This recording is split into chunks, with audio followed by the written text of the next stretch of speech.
ngajak kuwi koluk nang ulu wi menani wi ngubur ngadangmu.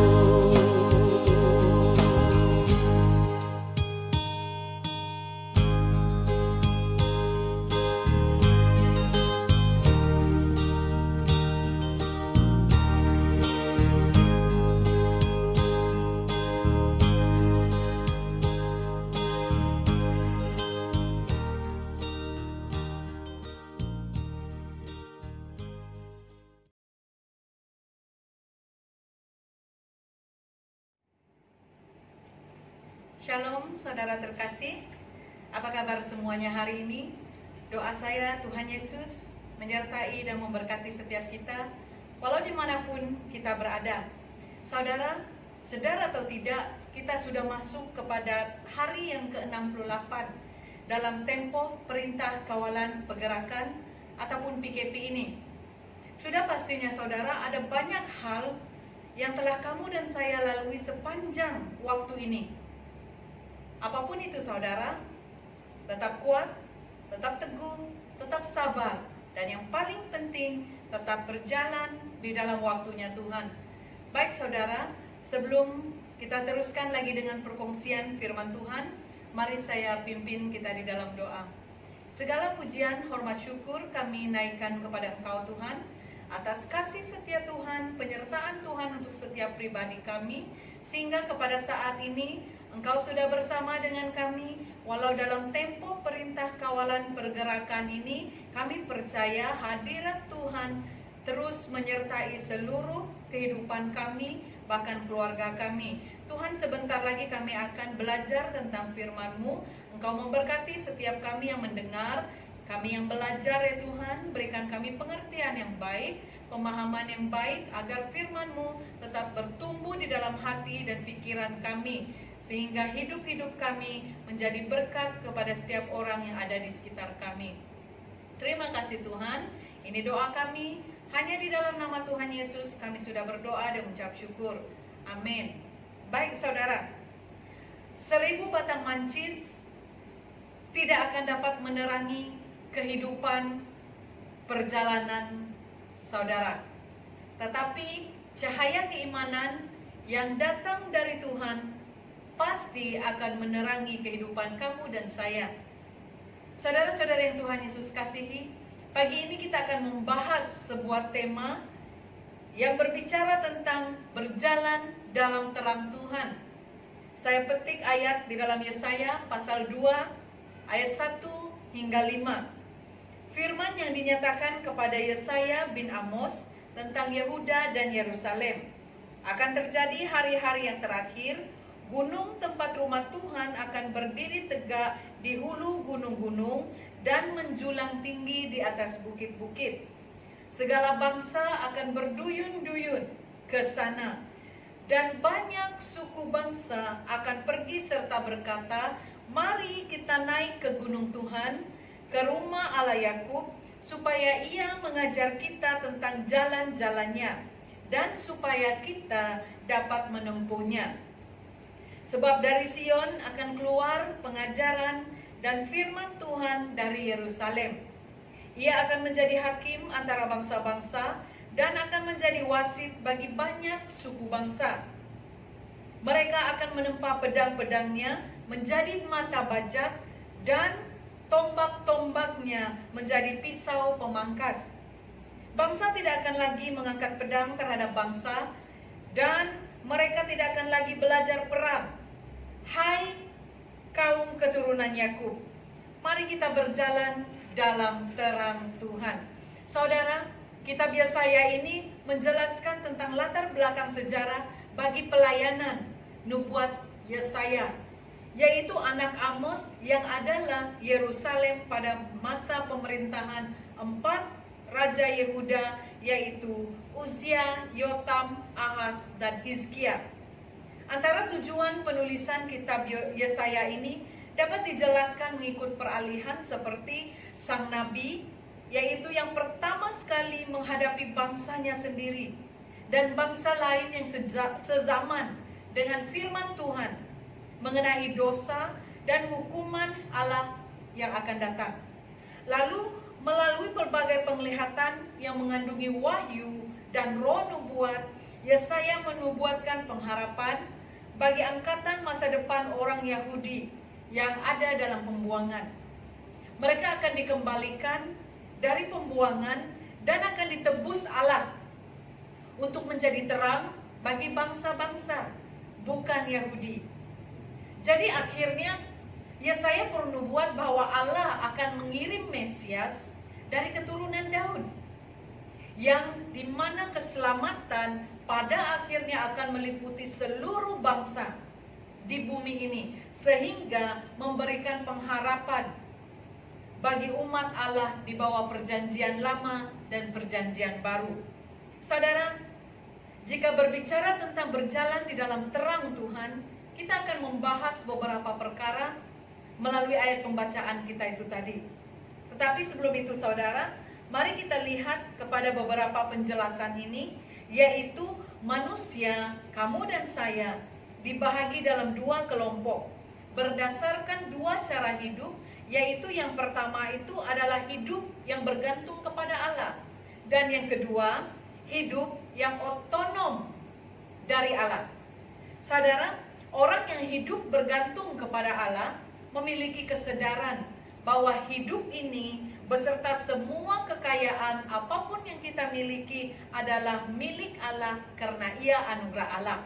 Manakala orang yang ingin otonom dari Allah itu, saudara, di sini kita melihat perbezaannya. Di mana kata otonom ini dari bahasa Indonesia yang berarti sendiri. Orang yang mau berdikari, orang yang mau melakukan hal sendiri. Nah, saudara, orang yang ingin otonom dari Allah ini, saudara, adalah orang yang merasa bahwa mereka tidak memerlukan Allah, bahwa mereka tidak nyaman untuk bergantung dan tunduk kepada Allah. Ini merupakan sebuah perasaan yang keliru karena keinginan menjadi otonom itu seringkali timbul akibat dari kekerasan hati, sifat yang egois, dan memberontak. Jadi saudara, kita akan membahaskan beberapa perkara bagaimana kamu dan saya dapat berjalan di dalam terang Tuhan.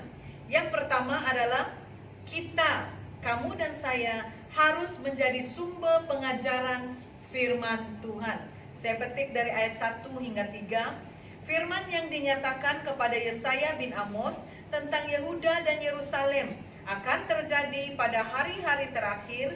Gunung tempat rumah Tuhan akan berdiri tegak di hulu gunung-gunung dan menjulang tinggi atas bukit-bukit. Segala bangsa akan berduyun-duyun ke sana, dan banyak suku bangsa akan pergi serta berkata, mari kita naik ke gunung Tuhan, ke rumah Allah Yakub, supaya ia mengajar kita tentang jalan-jalannya, dan supaya kita berjalan menempuhnya.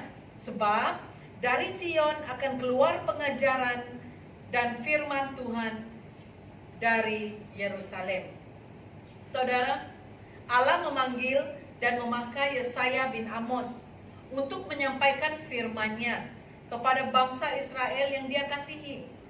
Firman Tuhan bahwa di Sion akan menjadi tempat berdirinya rumah Tuhan. Tempat berdirinya rumah Tuhan itu, saudara, dikatakan berada di hulu gunung-gunung dan menjulang tinggi. Dalam ayat 2 mengatakan hal itu.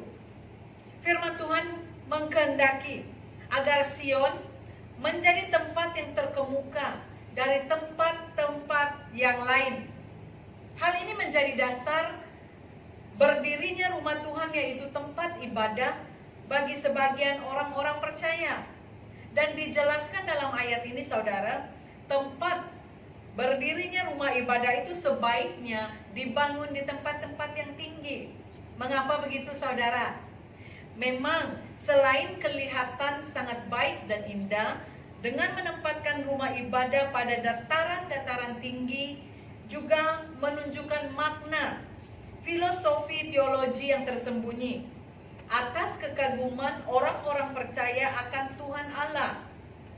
Tuhan dipandang sebagai yang maha tinggi, maka demikian halnya dengan tempat kediamannya mereka letakkan di tempat ataupun posisi yang tinggi. Adalah sangat penting saudara dan utama bahwa Allah harus menjadi keutamaan di dalam kehidupan kita. Sebab demikian juga halnya Allah mengkehendaki agar setiap ciptaannya memuji dan memuliakannya.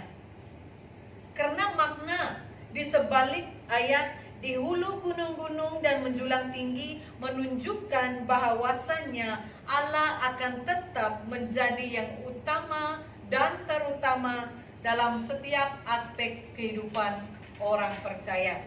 Saudara, kita harus mengerti apa maksud Allah bagi umatnya. Apa tujuan Allah bagi kamu dan saya. Allah ingin Yerusalem menjadi kota yang mulia. Allah hadir di dalamnya, pengajarannya mengalir sekalipun bangsa datang untuk diajar olehnya. Yerusalem tidak sekadar menjadi kota simbolik saudara, tetapi sungguh-sungguh berperanan sebagai sumber pengajaran kebenaran firman Tuhan.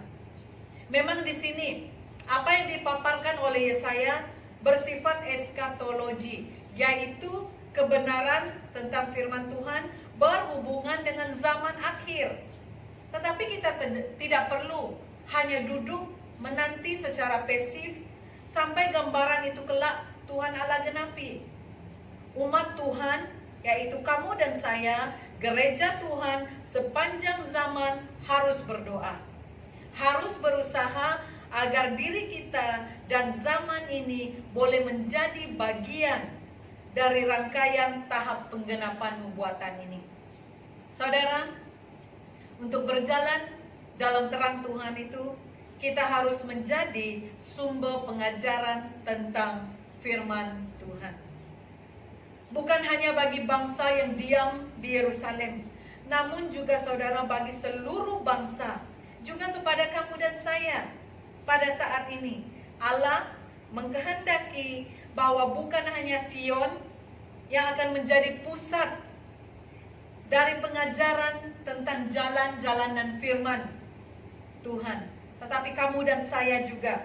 Kehendak Allah sudah dinyatakan melalui Mesias. Kelahiran Mesias menjadi guru kebenaran dan sekaligus sebagai jalan kebenaran dan kehidupan orang percaya. Ingat saudara, Allah itu setia akan janjinya. Allah sangat mengasihi bangsanya. Dan semua itu sudah dibuktikan Allah melalui kedatangannya yang kedua kali. Yang kedua saudara, bagaimana kamu dan saya serta semua suku bangsa dapat berjalan dalam terang Tuhan adalah dengan menjadi pelopor kedamaian dan kesejahteraan. Saya petik dari ayatnya. Ia akan menjadi hakim antara bangsa-bangsa dan akan menjadi wasit bagi banyak suku bangsa. Maka mereka akan menempa pedang-pedangnya menjadi mata bajak dan tombak-tombaknya menjadi pisau pemangkas. Bangsa tidak akan lagi mengangkat pedang terhadap bangsa dan mereka tidak akan lagi belajar perang. Saudara terkasih, menjadi pelopor ini bermaksud orang yang berjalan di hadapan sekali. Jadi Tuhan mau agar kita semua menjadi pelopor damai dan kesejahteraan itu sendiri. Berarti kita yang harus memulakannya. Semuanya harus memula dari kamu dan saya. Dan ayat keempat ini menjelaskan kepada kita bahwa Tuhan sendiri yang akan menegakkan pemerintahan yang adil di atas bumi dan memaksa bangsa-bangsa melaksanakan kebenaran dan keadilan antara satu sama lain. Karena itu saudara, tidak akan ada lagi pertikaian antara bangsa-bangsa. Setiap orang akan hidup bersama-sama secara normal, secara aman damai. Saudara, kata menjadi wasit dalam ayat 4 ini bermaksud menjadi pengadil. Karena tidak akan ada lagi dorongan untuk saling mempersenjatai diri atau melakukan kekerasan untuk menyelesaikan perselisihan. Sebab semua akan diatur oleh keputusan pengadilan Kristus. Pedang-pedangnya menjadi mata bajak dan tombak-tombaknya menjadi pisau pemangkas. Saudara, ayat ini berarti semua senjata perang akan diubah menjadi alat-alat untuk perdamaian dan untuk memajukan productivity perekonomian. Nah, kerajaan 1000 tahun itu saudara akan ditandai oleh orang-orang tanpa wujudnya perang. Kehendak Allah untuk bangsa yang Dia kasihi akan menjadikan Sion menjadi sumber kedamaian. Dengan keadaan bangsa-bangsa Israel yang penuh dengan tipu daya dan ketidakadilan pada masa kejayaannya itu, Allah mengkehendaki agar kedamaian wujud pada bangsa itu. Melalui Yesus Kristus, saudara, akan diajarkan kedamaian dan kasih yang saling membangun. Itulah yang dinyatakan dalam nubuatan ini. Di Sion akan diajarkan kasih dan kedamaian. Saudara, untuk berjalan dalam terang Tuhan, kita harus menjadi pelopor kedamaian dan kesejahteraan. Oleh karena itu, saudara-saudari yang Tuhan Yesus kasihi, kita juga harus praktekkan dalam kehidupan kita sehari-hari, sehingga hukum mata berganti mata, nyawa berganti nyawa, darah berganti darah, dan peperangan serta penghakiman sampai kepada pembunuhan antara manusia kepada sesamanya tidak akan berlaku di dalam Tuhan kita Yesus Kristus. Amin. Sebab hanya Dialah hakim, Dialah yang menjadi wasit, Dialah yang menjadi pengadil itu sendiri. Dan hendaklah di antara manusia dan sesamanya harus saling membangun, mendukung, dan menguatkan antara satu sama lain. Tidak perlu lagi senjata, tidak perlu lagi perang, pedang, ataupun tombak untuk membunuh. Tetapi yang perlu adalah alat untuk bekerja dan saling membangun. Dengan demikian saudara, keturunan kita akan menjadi pelopor kedamaian dan kesejahteraan itu sendiri. Yang ketiga, kita, kamu dan saya harus menjadi bangsa yang berjalan di dalam terang Tuhan. Itu yang tertulis dalam ayat yang kelima. Hai kaum keturunan Yakub, mari kita berjalan di dalam terang Tuhan. Saudara, ayat 5 ini menjelaskan kepada kita agar kamu dan saya tetap mengingat bahwa janji-janji Allah untuk mengampuni orang-orang berdosa yang bertobat dan mengingati juga pertobatan bangsa-bangsa lain pada masa yang akan datang. Maka sang nabi, ia mendesak bangsanya untuk berjalan di dalam terang Tuhan, untuk hidup menyenangkan Allah, dengan percaya bahwa Dia akan melaksanakan firman-Nya. Seruan, hai kaum keturunan Yakub, mari kita berjalan dalam terang Tuhan. Saudara, seruan ini merupakan sebuah ajakan agar semua umat Israel dan juga seluruh bangsa untuk berjalan di dalam terang Tuhan. Saudara terkasih, sama juga halnya dengan keadaan kita pada saat ini, di mana kamu dan saya juga harus melakukan hal yang sama. Meskipun saudara, ia mungkin melawan arus zaman dan menentang kecenderungan modern pada masa kini. Tetapi ingat saudara, kita harus tetap berjalan di dalam terang Tuhan, karena sumber terang itu adalah Tuhan sendiri. Terang yang dimaksud adalah hidup dengan kebenaran firman-Nya. Sebab firman adalah pelita yang memberikan cahaya dalam kehidupan kita. Dengan adanya cahaya terang itu saudara, maka kita yang berjalan dapat melihat dengan jelas apa yang kita lalui dan apa yang akan kita lalui. Saudara-saudari yang Tuhan Yesus kasihi, hidup seseorang ataupun setiap bangsa yang ada di dunia ini sama seperti sebuah perjalanan menuju tujuan. Sukses atau tidak seseorang bangsa sampai kepada tujuannya ditentukan oleh proses perjalanannya. Sama seperti seorang pelari atau atlet yang berlari di atas garis lintasnya atau di atas tracknya dan akan sampai kepada garisan penamat. Hidup ini saudara akan terus bergulir sampai akhirnya kita tiba pada titiknya untuk berhenti. Dan sudah pasti akan tetap terhenti saudara. Perjalanan hidup kita sebagai ciptaan Allah sama dengan perjalanan kita pulang. Mau tidak mau, suka atau tidak, hidup kita sedang diperjalankan untuk kembali kepadanya. Oleh karenanya saudara, dalam perjalanan itu perlu ada cahaya agar kita dapat kembali kepadanya dengan baik. Tuhan Yesus berfirman dalam Yohanes pasal 8 ayat 12, "Akulah terang dunia, barang siapa mengikut aku, ia tidak akan berjalan dalam kegelapan, melainkan ia akan mempunyai terang hidup. Terang itu mengalahkan kegelapan, dan siapa yang berjalan di dalam terang Tuhan Yesus Kristus tidak akan berjalan di dalam kegelapan, melainkan mempunyai terang dalam kehidupan." Ingat saudara, setiap orang yang berjalan di dalam terang Tuhan akan menjadi terang dunia, akan menjadi tempat kediaman firman Allah, akan menjadi pelaku firman Tuhan, menjadi pelopor kasih perdamaian dan kesejahteraan. Amin. Maka demikian firman Tuhan yang kita renungkan bersama pada pagi hari ini.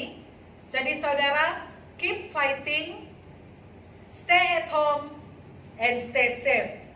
Salam damai dari saya, Pastor Helvidiana. Tuhan Yesus memberkati.